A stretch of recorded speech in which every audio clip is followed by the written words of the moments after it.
Le pape Alexis, dont l'agenda se remplit d'ailleurs chaque jour un peu plus. Oui, Léon XIV présidera depuis la loggia de la basilique Saint-Pierre sa première messe dominicale. Elle sera très suivie demain. À noter aussi que dimanche, le 18 mai, ce sera la messe d'inauguration du pontificat en présence de nombreuses personnalités. Et évidemment, à présent, tous les choix, les mots du nouveau pape vont être scrutés de près par les fidèles. C'est le cas à Lourdes, où s'est rendu le correspondant d'Europe 1 dans le sud-ouest, Alexis Bourdon.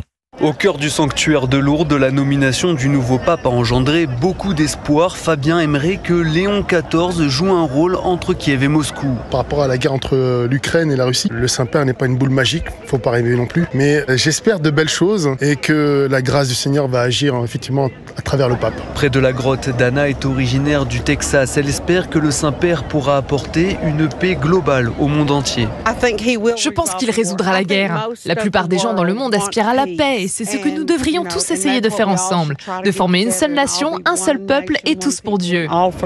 Le mystère subsiste quant au premier déplacement officiel de Léon XIV. Massimiliano aimerait que le pape commence avec un voyage à Gaza. Ce serait vraiment un miracle. Nous le devons pour l'humanité, car c'est de là-bas que nous devons envoyer le plus grand signal qui puisse être donné contre la guerre. Une majorité de fidèles espère surtout un prolongement entre le pontificat de Léon XIV et celui de François. Lourdes, Alexis Bourdon, Europe 1.